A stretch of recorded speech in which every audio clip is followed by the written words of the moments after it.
Audio Jungle.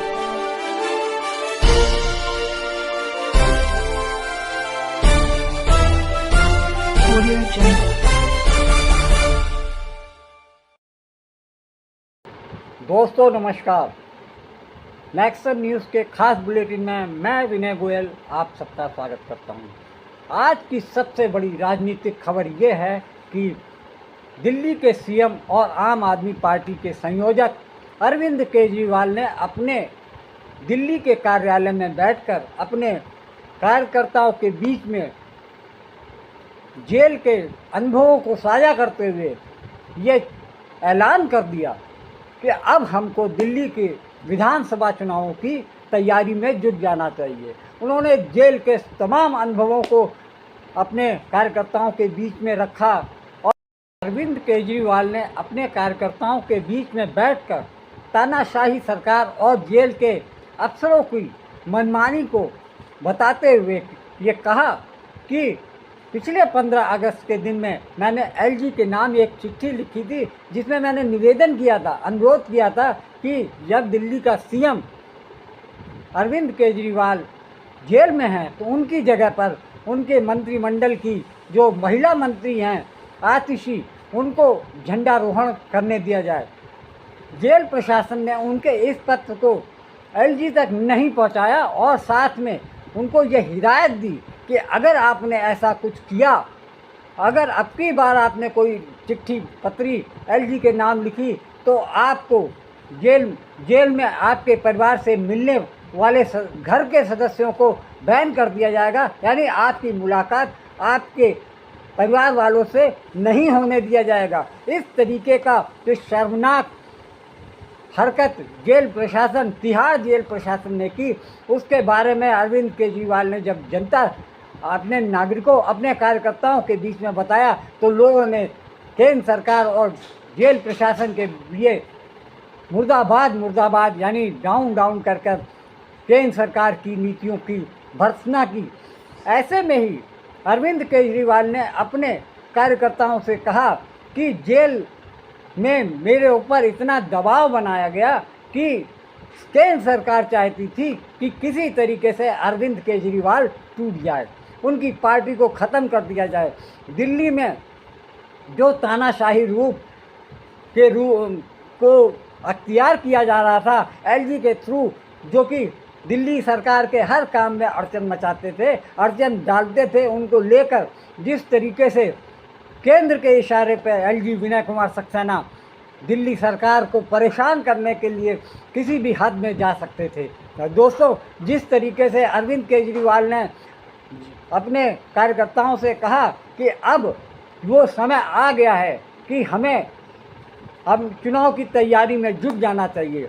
उन्होंने कहा कि दिल्ली सरकार और दिल्ली की मंत्रिमंडल को उन्होंने ये सलाह दी कि अब हमको केंद्र सरकार के खिलाफ, एलजी के खिलाफ और भी ज़्यादा तरीके से मुस्तैदी से उनके खिलाफ में खड़े होना है, ताकि देश में संविधान की रक्षा की जा सके, लोगों की, विपक्षी दलों की आज़ादी और उन्मुक्तता पर बचाया जा सके। यानी केंद्र सरकार जिस तरीके से रवैया अपनाए हुए है कि गैर भाजपा प्रदेशों में जिस तरीके से केंद्र सरकार और उनकी एजेंसियां चुने हुए मुख्यमंत्रियों को जेल भेजने का काम कर रही है, अब हमें पूरी तरीके से, पूरे जोश और खरोश के साथ इस केंद्र सरकार से लड़ने की तैयारी में जुट जाना चाहिए। उन्होंने इसी समय यह भी ऐलान कर दिया कि जब तक मैं बेदाग साबित नहीं हो जाता, जब तक जनता मुझे नहीं चाहेगी कि मैं दोबारा मुख्यमंत्री पद पर बैठूं, तब तक मैं सीएम पोस्ट पर, सीएम चेयर पर नहीं बैठूंगा। इस बीच आपको ये जानकारी दे दें कि सुप्रीम कोर्ट ने उनकी बेल करते हुए ये निर्देश दिए थे कि आप बेल पर तो हैं, लेकिन आप मुख्यमंत्री पद पर काम नहीं कर सकते, आप सचिवालय नहीं जा सकते, किसी भी मीटिंग या मंत्रिमंडल में आप हस्तक्षेप नहीं कर सकते। इन सब चीज़ों के निर्देश के साथ साथ उन्होंने ये भी कहा, सुप्रीम कोर्ट ने ये भी कहा कि आपको वीक में एक बार जांच में सहयोग करना पड़ेगा, जांच अधिकारियों के सामने आना पड़ेगा। ऐसे में अरविंद केजरीवाल ने अपने कार्यकर्ताओं के बीच में ये संदेश दिया कि हम भाजपा और केंद्र सरकार के आगे झुके नहीं। जेल में रहने के बावजूद हम पद पर बने रहे, मुख्यमंत्री पद पर बने रहे। मैं देश के अनेक राज्यों के मुख्यमंत्रियों या पार्टी के नेताओं को ये सलाह देना चाहता हूँ कि आरोप लगने पर या उनको केंद्र सरकार की जांच एजेंसियां जेल भेज दे, उसके बावजूद उन्हें अपने पद से इस्तीफा नहीं देना चाहिए था। केंद्र सरकार यही चाहती कि दिल्ली में जो सरकार चल रही है उसको किसी ना किसी तरीके से ध्वस्त किया जाए, उसके मुख्यमंत्री को जेल में डाल दिया। लेकिन अरविंद केजरीवाल ने साबित कर दिया कि वो जेल से भी सरकार चला सकते थे और बखूबी सरकार चला रहे थे। इस बात को लेकर दिल्ली में कुछ भाजपा नेता व विधायक एलजी से मिलने गए, राष्ट्रपति तक से मिलने गए कि दिल्ली सरकार के मुख्यमंत्री जेल में हैं, अतः दिल्ली की जनता परेशान हो रही है, वहाँ पर उनका इस्तीफा होना चाहिए, साथ में नया मुख्यमंत्री बनाया जाए। लेकिन अभी भी केंद्र के इशारे पे विनय कुमार सक्सेना जो एलजी हैं वो बुरी तरीके से दिल्ली सरकार को त्रस्त करने में जुटे रहते हैं। यही वजह है कि हर दूसरे तीसरे दिन सरकार के किसी न किसी मंत्री के खिलाफ में सीबीआई और ईडी को सिफारिश करते रहते हैं कि किसी तरीके से वो दिल्ली सरकार के मंत्रियों को फंसा सके।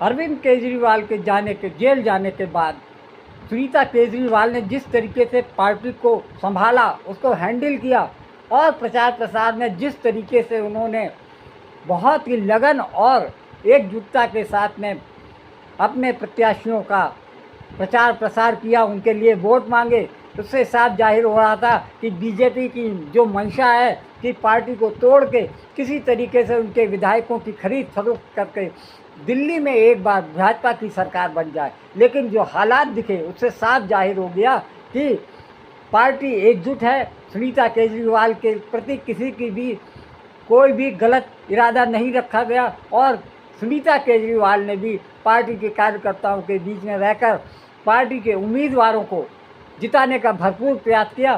दुर्भाग्य की बात यह है कि दिल्ली में आम आदमी पार्टी और कांग्रेस का गठबंधन होने के बावजूद एक भी सीट जीतने में इंडिया गठबंधन सफल नहीं हुआ। सातों की 7 सीट पर भाजपा के सांसद जीते। इस बात को लेकर जनता में यह साफ झलका कि केंद्र में लोग मोदी सरकार के फेवर में हैं और चुनाव जब दिल्ली विधानसभा का होता है तो उनका झुकाव दिल्ली सरकार की तरफ होता है, यानी आम आदमी पार्टी की सरकार की तरफ होता है।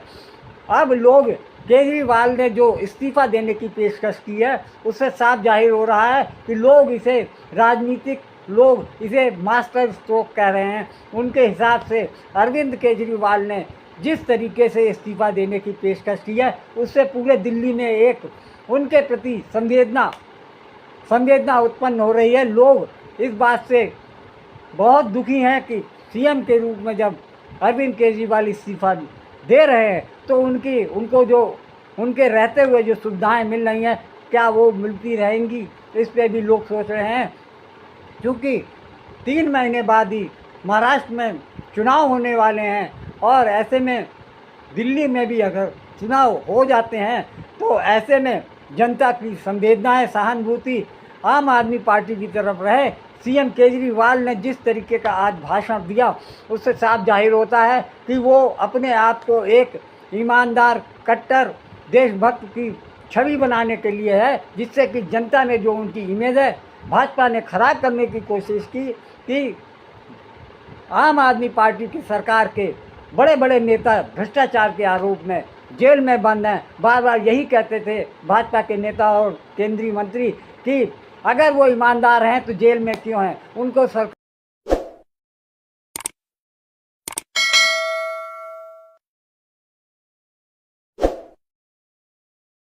भारतीय राजनीति में अरविंद केजरीवाल एक ऐसे नेता हैं जो कि कभी भी जब भी कुछ बोलते हैं कुछ विचित्र सा बोलते हैं। याद होगा आपको कि लोकसभा चुनाव के पहले जब जेल से 20 दिन के लिए रिहा हुए थे तो उन्होंने आते ही आते एक ऐसा बयान दिया जिसको सुनकर पूरी राजनीति में हल्ला मच गया। उन्होंने आते ही कहा कि चुनाव के बाद, ठीक चुनाव के बाद भारतीय जनता पार्टी यूपी के सीएम योगी आदित्यनाथ को हटा देंगे। इस बात को लेकर काफ़ी दिनों तक चर्चा बनी रही और ख़ास तौर से मीडिया ने इस मुद्दे को खूब अच्छी तरीके से परोसा। लोगों को में इस बात को जानने के लिए टीआरपी भी अच्छी खासी आई। दूसरा बयान जो उन्होंने दिया वो ये था कि प्रधानमंत्री मोदी अपने लिए वोट नहीं मांग रहे हैं बल्कि वो अमित शाह के लिए वोट मांग रहे हैं, क्योंकि अगले साल वो 75 साल के हो जाएंगे और अपना उत्तराधिकारी के रूप में अमित शाह को मानते हैं। और योगी आदित्यनाथ को इसलिए हटाएंगे क्योंकि भारतीय जनमानस में प्रधानमंत्री मोदी के बाद में योगी ही एक ऐसे नेता हैं जिनको सभी लोग मानने को तैयार हैं, क्योंकि वो कट्टर हिंदूवादी हैं। जैसे कि योगी हैं वैसे ही मोदी हैं। और ख़ास तौर से योगी को आरएसएस का भी वरद हस्त प्राप्त है। आरएसएस भी उनके लिए पूरी तरीके से पीछे खड़ी है। और आपको हैरानी होगी कि पिछले चुनाव से पहले ही योगी और अमित शाह के बीच के जो डिफरेंसेस थे सबके सामने दिख रहे थे, और जो उनके डिप्टी सीएम थे वो भी योगी के खिलाफ में खड़े दिख रहे थे। इस तरीके से ये साफ माना जाता है कि अरविंद केजरीवाल की था लेना आज के समय में कोई भी ऐसा व्यक्ति नहीं जो उनके मन की बात को पढ़ ले। अरविंद केजरीवाल ने जिस तरीके से जेल से बाहर आकर इस्तीफा देने की बात कही, उससे भी भारतीय जनता पार्टी पूरी तरीके से चौंक गई। अब ये वो सवाल कर रहे हैं कि 2 दिन बाद ही सब इस्तीफा क्यों देंगे, 2 दिन पहले क्यों नहीं इस्तीफा देंगे। इस तरीके से अरविंद केजरीवाल का जो स्वभाव है अपने अपोजिट पार्टियों को चौंका देने वाला, ठीक इसी तरीके से भाजपा अरविंद केजरीवाल के इस निर्णय से बुरी तरीके से परेशान है। वो ये समझ नहीं रहे कि इसका विरोध करें या इसका समर्थन करें, क्योंकि इससे पहले भाजपा जब वो जेल में थे तो वो अरविंद केजरीवाल का इस्तीफा मांग रहे थे। अरविंद केजरीवाल ने साफ कर दिया कि वो भाजपा की डिमांड पे तो कतई इस्तीफा नहीं देंगे, और यही उन्होंने किया। करीब 6 महीने तक वो जेल में रहे और इस्तीफा उन्होंने नहीं दिया। अब जब वो बाहर आ गए हैं तो उन्होंने अपने आप को महान बनाने के चक्कर में ये कह दिया कि अब मैं जनता के बीच में जाऊंगा और लोगों से अपने बारे में पूछूंगा कि मैं ईमानदार हूँ या गुनहगार। इस तरीके से जनता की सहमति और सहानुभूति दोनों ही अपने पक्ष में करना चाहते हैं, क्योंकि पिछले 2 साल 2.5 साल से बीजेपी ने उनको भ्रष्टाचार के रूप में, उनकी सरकार को भ्रष्टाचारी बताने में कोई कोताही नहीं की है। और ख़ास तौर से गोदी मीडिया ने तो बुरी तरीके से अरविंद केजरीवाल एंड कंपनी को भ्रष्टाचारी बताते हुए खूब एजेंडा और प्रोपेगेंडा फैलाया।